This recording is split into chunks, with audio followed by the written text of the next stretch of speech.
Pastor Ego Lewi, dan saya sangat bersyukur bahwa saya bisa dipercaya oleh Pastor Ferry Felani untuk bisa berbicara mengenai di tempat ini. Saya tahu keadaan lagi nggak dalam keadaan terbaik, dan memang bagi banyak hamba Tuhan pun ini jadi keadaan yang nggak terlalu baik karena jadwal banyak yang di cancel dan sebagainya.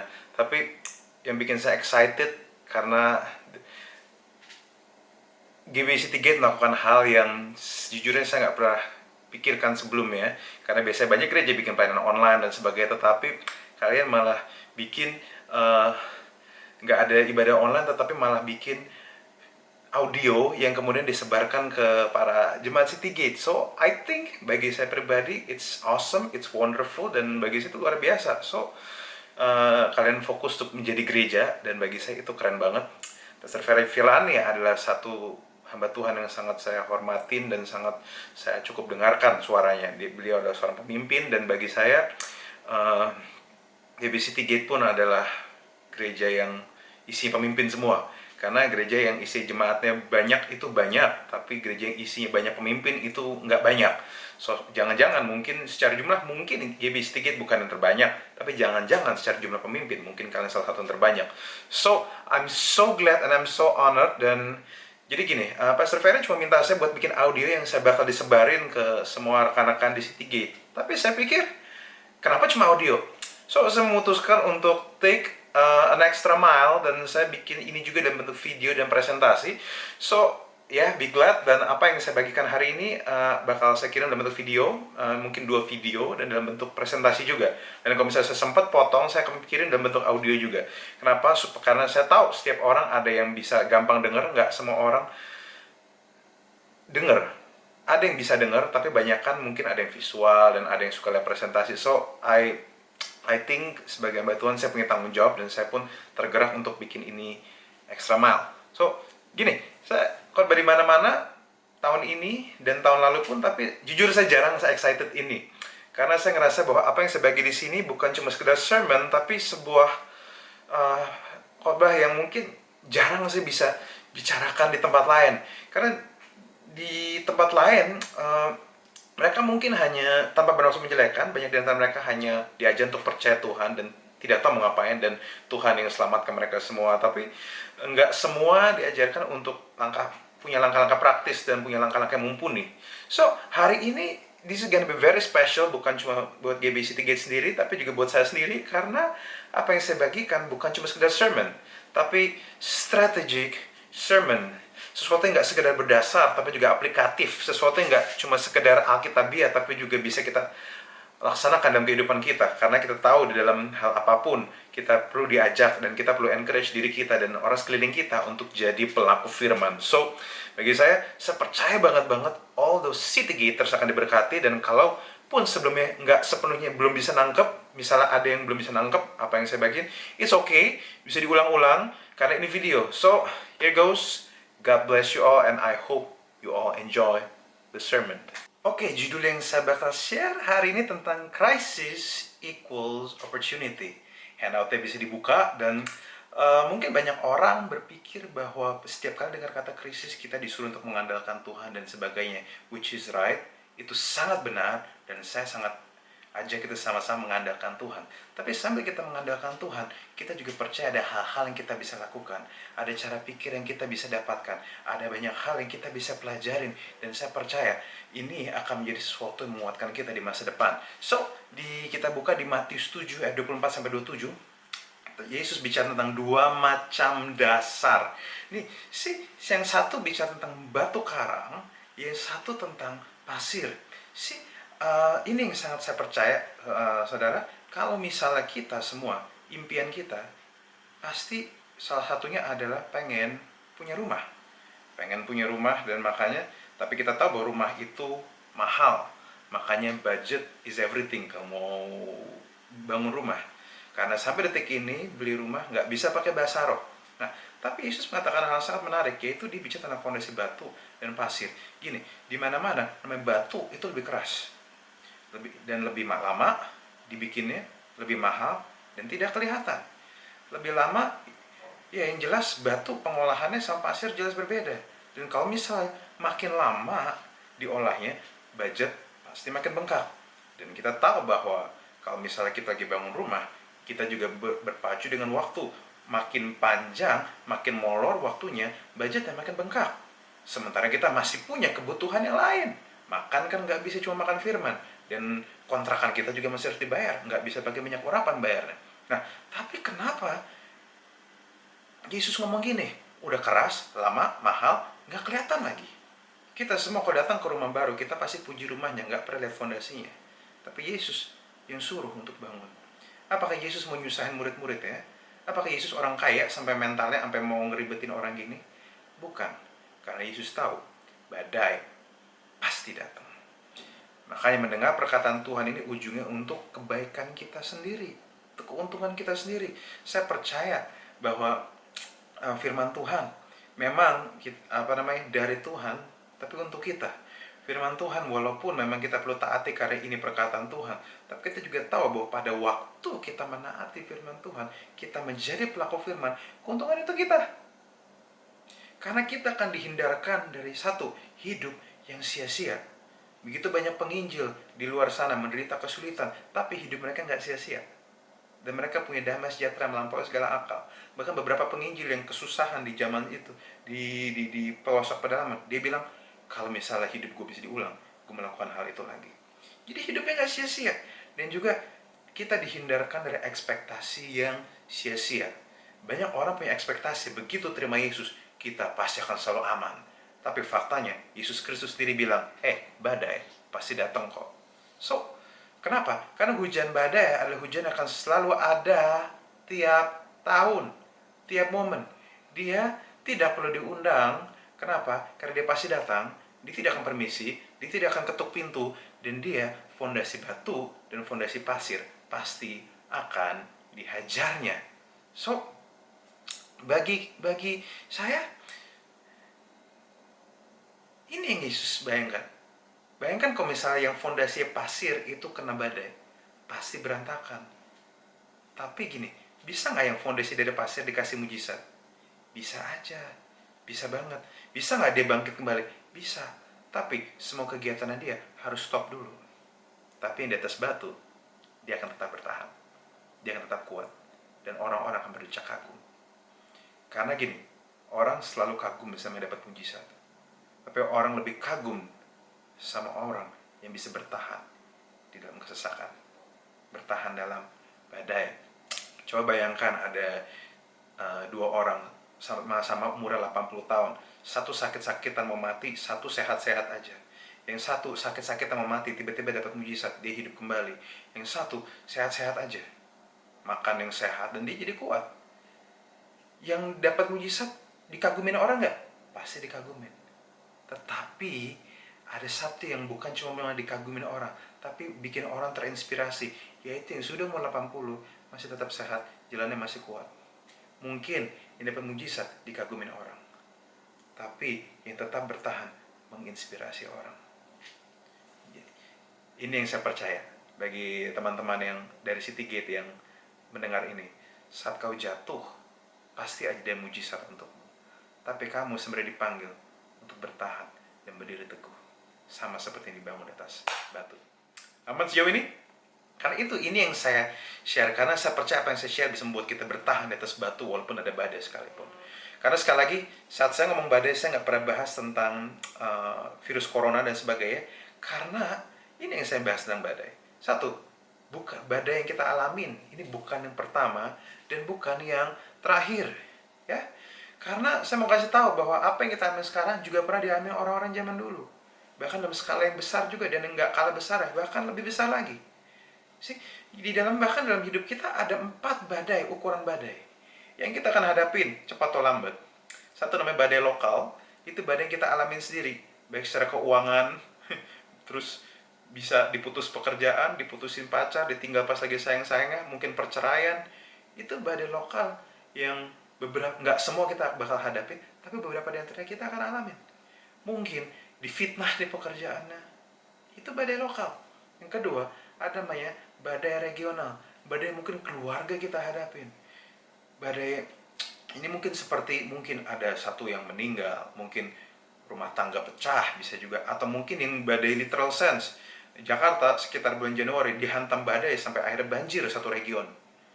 Ini badai yang cepat atau lambat kita akan hadapi.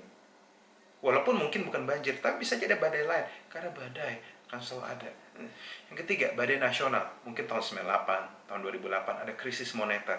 Itu badai. Terus yang keempat, badai internasional yang sedang kita alamin. Saya mau kasih tahu, kalaupun badai ini kita lolos, saya rasa ratusan tahun ke depan bisa aja ada badai lagi. Kenapa? Karena badai memang nggak bisa diundang. Dia kan selalu ada. Makanya ini yang saya percaya. Mari kita atur ekspektasi kita dengan baik. Dan mari kita punya pengharapan di tempat yang tepat. Kita menaruh apa yang kita punya di posisi yang tepat. Jadi bagi saudara yang punya harta terlalu banyak, jangan terlalu diandalkan. Karena dia bisa aja hancur. Karena badai bisa aja datang. Yang kedua, kita harus ngerti bahwa badai menunjukkan apa yang di dalam kita. Kita bisa ngomong apa aja pas situasi tenang. Kita bisa ngomong beriman, kita bisa kelihatan keren. Tapi pada waktu badai datang, di situ isi hati kita terlihat. Dan isi hati menunjukkan siapa diri kita. Di Matius 8 ayat 23-27 dikatakan bahwa murid-murid itu sebenarnya nelayan. Tapi pada waktu badai datang di danau itu, mereka juga ketakutan. So artinya, mereka nelayan tapi mereka takut. Storms can bring you to the end of yourself. Membuatmu tahu siapa dirimu sebenarnya.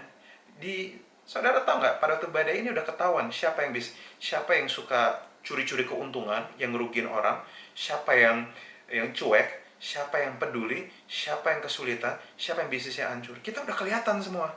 Badai membuat kita bisa melihat siapa diri kita dan siapa yang sebenarnya lemah, siapa yang sebenarnya kuat. Dan makanya kita hanya bisa kembali pada yang tak terguncangkan, yaitu Tuhan. Aman sejauh ini? Nah, yang ketiga, badai juga menghabiskan dan menghancurkan yang tidak kuat. Saya mau kasih tahu, banyak orang mungkin pamer soal bisnis mereka, banyak orang pamer soal harta kekayaan mereka. Tapi di momen seperti ini, mau pamer apa coba? Beberapa bisnis bahkan terancam tutup, beberapa orang di PHK, bahkan yang posisi-posisi tinggi, semua itu terguncang. So, badai menghancurkan apa yang kita banggakan juga, menghabiskan semua. Dan karena yang di sini kita tahu bahwa tanpa harta kita, saat kita percaya harta kita sedang membangun rumah kita di atas pasir. Saat kita mempercayai koneksi kita sedang membangun rumah kita di atas pasir. Saat kita hanya mempercayai hal-hal yang lahiriah, kita sedang membangun rumah kita di atas pasir. Harusnya ini sesuatu yang kita bisa jadi refleksi diri kita. Tapi yang keempat, badai pasti berlalu. Karena semua yang berawal pasti berakhir. Pengkhotbah 3:1 mengatakan bahwa hidup semua adalah sekumpulan musim, compile of season. Dan saya mau kasih tahu, badai musim hujan suatu saat pasti akan berlalu dan diganti musim panas. Musim ini pasti berlalu, dan saya mau kasih tahu, semua di antara kita harus kuat. Kenapa? Karena badai pasti berlalu. You will be okay karena aman di dalam lindungannya Dia. Dan sambil kita aman dalam lindungannya Dia, kita bisa cari-cari apa yang sebenarnya kita bisa lakukan. Nah, what we do, apa yang kita perlu lakukan, sebenarnya cuma dua hal, yaitu keep the right perspective dan trust that God is working. Kita percaya bahwa Tuhan selalu bekerja di keadaan apapun. Bahkan pada waktu kita nggak kerja pun, Tuhan sedang bekerja. Kita bilang Bapakku masih bekerja, Yesus bilang Bapakku masih bekerja, aku pun bekerja. Bapa selalu bekerja, mendatangkan kebaikan, merancang segala sesuatu.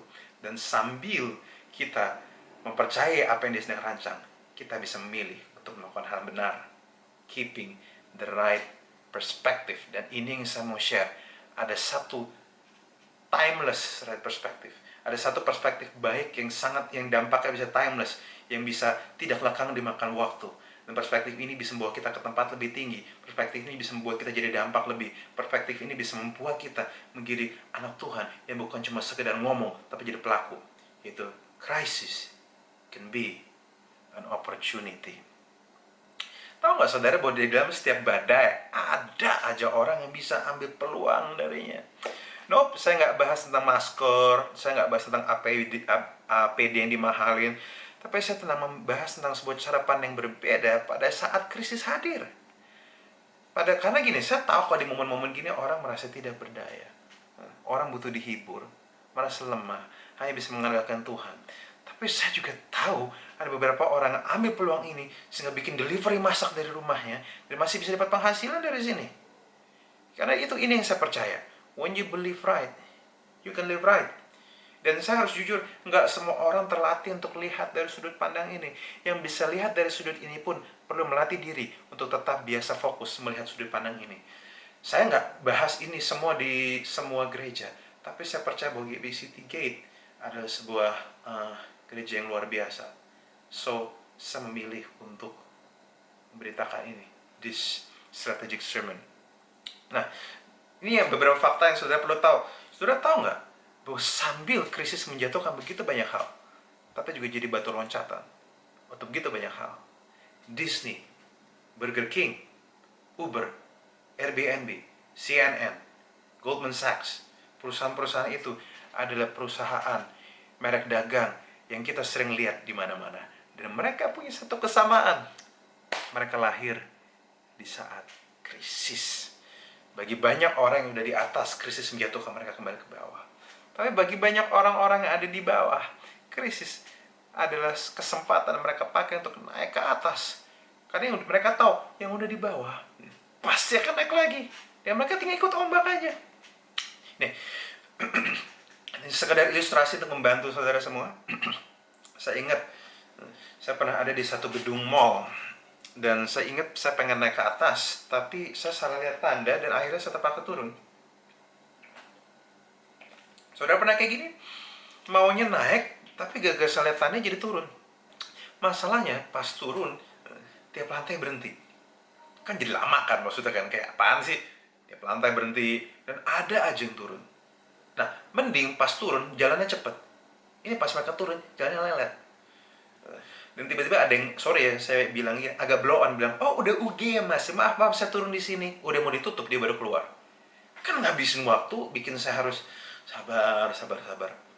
Makanya saya pikir pas di lift itu perhatiin baik-baik maksudnya. Pas lagi turun gitu, jangan main HP terus. Nggak ada sinyal kok di dalam lift. Dan saya jujur saya terganggu dan agak kesel pas turun. Kenapa? Karena saya habis waktu. Tapi orang-orang dari bawah mau naik ke atas, mereka santai aja. Mereka diuntungkan, saya dirugikan. Krisis itu kayak lift. Bisa bawa yang di bawah naik ke atas, tapi bisa juga bawa di atas naik ke bawah. Saudara tahu nggak bahwa sambil saudara kita semua bergelut dengan krisis keuangan, para rekan-rekan YouTuber saya, mereka menuai. Kenapa? Karena mereka dibayar pakai dolar dan dolarnya nilainya naik. Saudara bisa bayangkan orang bisa ambil keuntungan. Bahkan beberapa orang yang main saham, mereka bilang kalau lu mau main saham sekarang karena saham lagi turun. Saat lu masuk, cari yang aman-aman, ntar begitu naik, lu akan dapat keuntungan besar. Gini saudara, saya di sini nggak cuma, saat saya bilang peluang, saya nggak cuma bahas tentang peluang keuntungan, tapi juga peluang untuk berdampak saudara. Karena ini yang saya bahas. Badai bisa jadi peluang. Karena darkness is the best platform for light to shine. Saya ulang sekali lagi. Darkness is the best platform for light to shine. Kita semua benci kegelapan, tapi kegelapan juga platform terbaik untuk terang bisa bersinar. Karena di mana ada kegelapan, di situ terang dibutuhkan. Nah, makanya dengan tindakan tepat, krisis ini bisa jadi lift kita untuk naik ke atas, agar pelayanan kita naik, agar dampak kita naik, agar pengaruh kita sebagai anak Tuhan dan garam dan terang naik, dan juga untuk keuntungan untuk kita sendiri, untuk kita bisa hidup. Dan ini yang saya mau tawarkan, saudara. Karena ini saya mau share di satu ayat, saudara, di Filipi 1 ayat 15 sampai 18. Saya mau bacain begini, saudara. Filipi 1 ayat 15 sampai 18. Beberapa orang memang memberitakan Kristus karena iri hati dan perselisihan, tapi ada juga yang memberitakan dengan niat baik. Mereka memberitakan Kristus atas dasar kasih itu karena mereka mengetahui bahwa aku ada di sini untuk pemberitaan Injil. Namun yang lain karena ambisi pribadi tanpa ketulusan. Mereka memberitakan Kristus dengan berharap agar mempererat bebanku dalam penjara. Lalu bagaimana? Dalam segala hal, ketika Kristus diberitakan, entah dengan kepura-puraan atau dengan kebenaran, aku tetap bersuka cita. Nah, gini, saya akan jujur, saya ini lagi ngutip ayat keluar dari konteksnya. Maaf ya para ahli-ahli Farisi di gereja, karena saya memang lagi ngutip keluar dari konteks ya. Oke, balik lagi. Sorry kalau tadi kameranya kepanasan. Saya bakal lanjut lagi di Filipi 1:15-18 bahwa di sini eh, Paulus bilang bahwa ada yang menyebarkan nama Yesus demi keuntungan untuk kepribadi, dan ada satu yang memang motivasi benar. Ada yang motivasi salah, ada yang motivasi benar. Tapi bagi Paulus, Paulus dengan diam dia coba bilang bahwa segala sesuatu bisa jadi menguntungkan. Apapun motivasinya, apapun yang terjadi. Begitupun juga dengan kita, saudara, bahwa sebenarnya di dalam momen apapun di kehidupan kita, kita masih bisa ambil keuntungan di situ. Kita bisa ambil peluang. Tapi yang kita perlu mengerti, kita perlu mengerti beberapa prinsip. Dan ini prinsip yang mungkin ada di handout saudara juga. Saya namakan ini prinsip selibat. Tanpa bermaksud menyindir yang jomblo ya. Yang pertama adalah sensitif dengan keadaan. Kedua, melihat dan mendeteksi kebutuhan. Dan ketiga, membuat sesuatu dari yang kita bisa. Sensitif yang pertama, kita perlu tahu apa yang sebenarnya terjadi. Kita perlu tahu sebenarnya kita perlu stop untuk belajar, untuk tidak lihat kiri kanan, dan kita perlu stop untuk peduli sama diri kita sendiri. Kita perlu lihat kiri kanan, apa yang kita bisa lakukan, apa yang sebenarnya terjadi, apa yang orang-orang rasakan. Dan makanya kunci menjadi sensitif dengan keadaan adalah belajar untuk stop, look, and listen. Kita sangat mudah untuk stop momen-momen ini, saudara, karena kita tadinya terlalu sibuk, kita self-center, kita sibuk ini sibuk itu. Sekarang kita jadi diam. Dan gini saatnya kita untuk belajar, untuk diam, dan mulai mengubah pikiranmu dari mikirin diri sendiri, mulai kemikirin apa yang terjadi di sekitarmu. Mulai untuk lebih sensitif, mulai lebih aware sama apa yang terjadi. Mungkin yang biasanya kamu cuma lihat keadaan, saya payah banget, bahwa kita mulai merasa kita nggak ada apa-apanya, kita merasa bahwa kita nyalain diri sendiri terus. Karena saatnya kita mulai sensitif sama keadaan di sekitar kita. Karena siapa tahu kita mungkin tidak seburuk yang kita orang lain alamin. Kedua, look. Belajar untuk mulai melihat. Belajar untuk mulai melihat sebenarnya apa yang terjadi, apa yang orang-orang rasakan, apa yang orang-orang lihat. Belajar untuk melihat bahwa mungkin aja ada masalah krisis yang dijalanin. Mungkin mulai lihat di Instagram dan YouTube. Kenapa? Karena tempat itu adalah tempat-tempat di mana orang bisa berekspresi, orang bisa mengomentari apapun dengan kejujuran hati mereka. Dan saudara, saya selalu punya prinsip gini, di dalam keadaan apapun, belajarlah. Kalau lagi lihat berita, belajarlah untuk lihat komen YouTube dan Instagram. Karena di komen YouTube, di komen Instagram, di komen-komen sosial media, itu adalah momen-momen di mana pikiran-pikiran orang yang berbeda-beda itu bisa dikeluarkan dengan baik, dikeluarkan dengan apa adanya mereka. So, kalau kamu lihat kebutuhan, kamu perlu lihat komen. Jangan cuma lihat videonya. Kita bisa lihat hal-hal menarik di setiap komen-komen Instagram, dari yang lucu sampai yang menyebalkan. Dan listen, dengarkan komentar mereka. Karena apa yang mereka katakan bersumber dari hati mereka. Kita bisa tahu isi hati mereka dengan mendengar statement mereka. Kita biasa keseringan ngomong, saatnya kita bisa mendengar. Karena dalam kita diam, saat kita tenang, di dalam badai, kita be still, kita bisa know that He is God.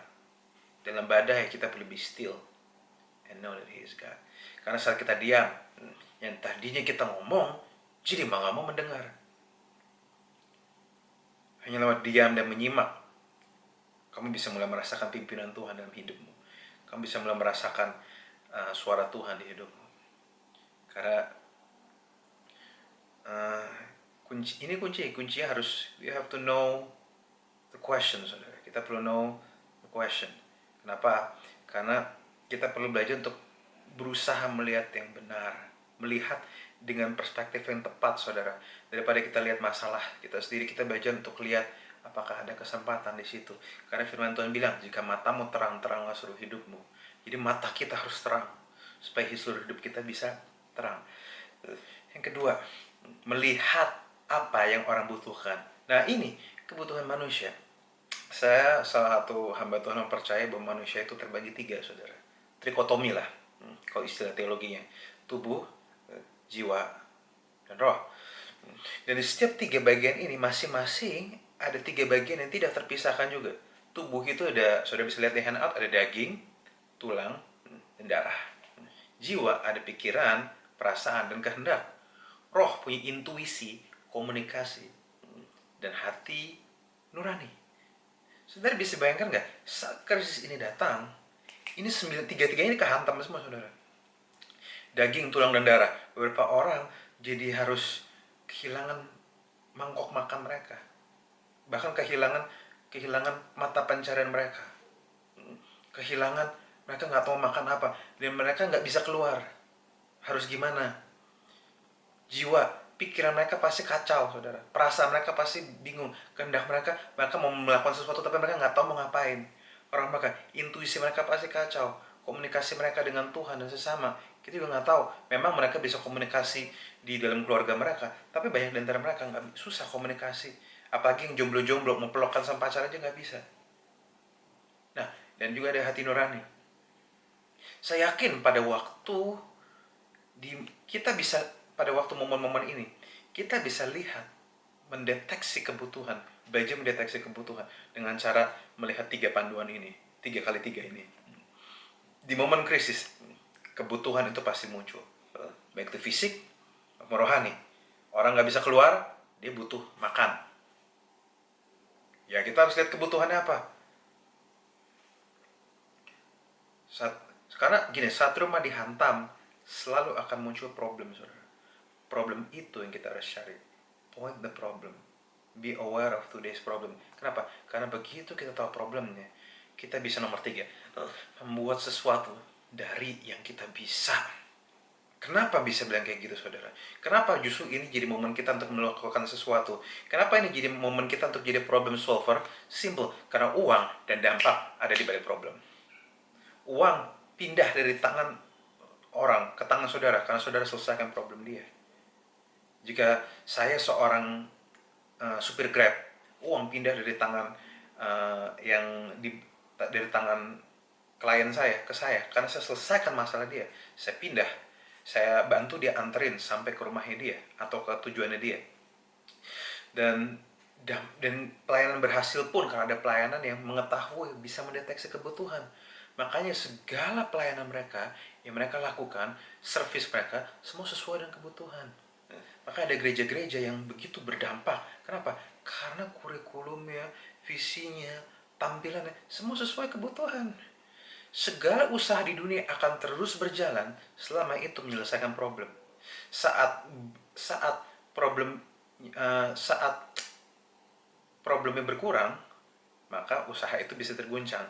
Karena everything is all about solving problem. Karena firman Tuhan, Yesus juga bilang, aku telah mengalahkan dunia, saudara. Artinya, he has solved the problem. Kan bayangin, bapaknya problem solver, masa kitanya problem maker, ya nggak sih? Nah, all business, ministry is always about problem solving work. Semua bisnis, semua pelayanan adalah tentang pekerjaan menyelesaikan masalah. Untuk menyelesaikan masalah, kita hanya perlu lihat 4 hal, saudara. Dan ini, saya akan ngomong cepat aja. Ada creativity, ada consistency, ada cash, dan crash. Creativity atau kreativitas, yaitu kemampuan kita untuk bisa lihat peluang. Kita bisa, kreativitas itu standarnya minimal 3. Kita belajar untuk punya 3 mindset. Mengamati, meniru, modifikasi. Kalau kita lihat ada konsep yang baik, kita ada konsep yang baik, kita coba amatin, kita tiru, kita modifikasi sedikit, sehingga jadi lebih sesuai sama kebutuhan ini. Ini memang butuh dilatih. Makanya, tapi ini yang saya kasih tahu, kita bisa mulai. Mungkin masih butuh latihan, but we can start. Kedua, ada konsistensi. Konsistensi itu powerful, saudara. Jangan pernah anggap remeh hal-hal kecil yang sudah dilakukan terus-menerus. Saudara, kita semua pengen punya 12 triliun? Pengen punya uang 12 triliun? Saya rasa kita semua pengen. Bayangkan berapa cilok yang kita bisa beli dengan uang 12 triliun. Tapi saya harus kasih tahu, 12 triliun pun berasal dari angka 1, angka 2, dan angka 0 yang diulang-ulang.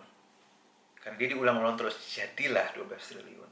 So, artinya maksud saya gini, jangan pernah anggap remeh hal-hal kecil. Karena 1, 2, dan 0, kalau diulang-ulang pun jadi 12 triliun. Itu loh. Ketiga, cash. Cash ini nggak selalu kita butuhkan. Kadang bisa berupa resource, kadang bisa berupa capital. Dana memang butuh untuk membangun sesuatu, tapi nggak selalu. Bisa juga dalam bentuk skill, bisa dalam bentuk kemampuan. Kalau saudara bisa masak, mungkin saudara bisa menjawab kebutuhan dengan cara memasak, saudara. Yang keempat, crash atau hancur atau tekanan. Karena tekanan lah yang membuat kita mau nggak mau berinovasi. Tekanan adalah bensin inovasi terkuat. Saya punya rekan musisi regular, duitnya habis gara-gara regular ditutup. Akhirnya dia bikin IG live tiap malam dan dia bilang, sawerin gue ya. Dan dia minta saweran. Saudara tahu apa yang terjadi? Gara-gara saweran itu dia bisa bantu sembako orang. Itu namanya ngeliat peluang. Itu namanya jadi problem solver, saudara. Kesempatan untuk berbuat sesuatu, entah menolong atau mendapatkan keuntungan, itulah yang disebut peluang. Makanya saudara, bayangkan kalau semua anak Tuhan bisa ngelihat hal-hal seperti ini. Bisa aja dari gini-gini, bisa di bisnis mendadak jalan. Bisa komunitas bisa ada yang naik daun. Ada orang penghasilan bisa naik. Bisa ada cara baru bikin konten, dan bahkan ada cara baru bikin komunikasi. Bahkan ada cara baru berkhotbah, saudara. Ini saya lagi pakai cara baru ini, pakai video. Ada berapa orang yang mengambil peluang di masa badai ini, dan dia bikin penggalangan dana untuk masker dan APD, dan akhirnya dia berdampak luar biasa.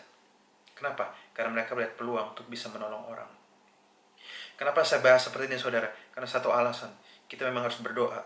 Tapi saya mau kasih tahu, Tuhan selalu bekerja di hidup saudara. Sampai kapanpun, kita juga perlu strategi dalam menjalani hidup ini.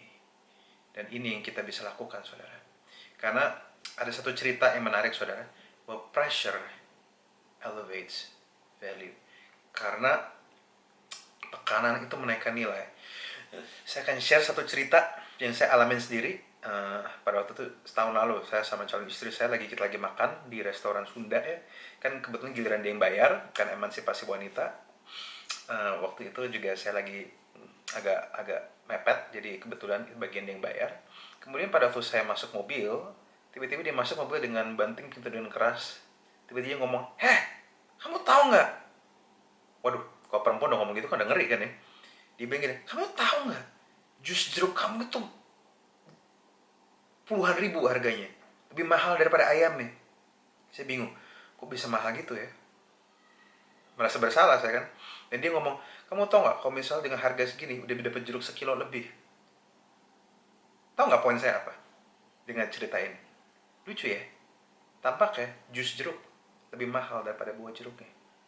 Kenapa? Karena tekanan menaikkan nilainya. Jeruk itu dipres, ditekan sampai sarinya keluar sehingga nilainya naik. Wow, bagi saya itu luar biasa, saudara. Kenapa? Karena bagi saya percaya sebagaimana saudara. Gini, saya nggak tahu berapa banyak yang saudara bisa lakukan, seberapa saudara bisa relate sama apa yang saya bagikan. Kenapa? Karena ini sesuatu yang baru yang mungkin nggak semua saudara bisa nangkep. Dan bahkan beberapa orang Indonesia nggak semua bisa nangkep. Tapi saya mau kasih tahu, kalau saudara renungkan yang baik-baik, saudara dalamin hal ini, saya mau kasih tahu, di badai apapun, di masa depan sekalipun, saudara bisa bertahan. Kenapa? Karena mungkin banyak di antara saudara hari ini cuma hanya ada di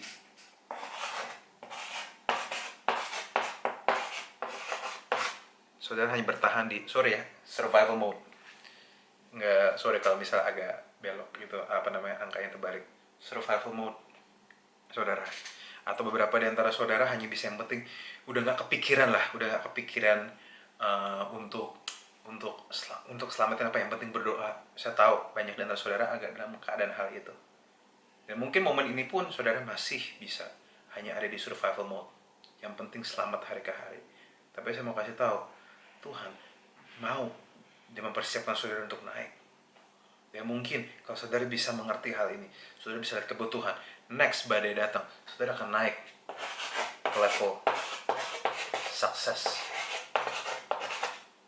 Saudara naik level sukses. Saudara sukses memakai badai itu untuk kepentingan saudara dan kepentingan kerajaan Allah. Saudara bertahan di dalam badai itu. Saudara kuat di dalam badai itu. Bisa, saudara. Saudara bisa bertahan seperti itu. Dan kalaupun misal saudara udah sukses, mungkin di badai selanjutnya, pada saudara tetap bertahan, saudara tetap melakukan yang terbaik, dan saudara tetap melakukan prinsip selibat ini, saudara bisa nyampe di level tertinggi, yaitu significance.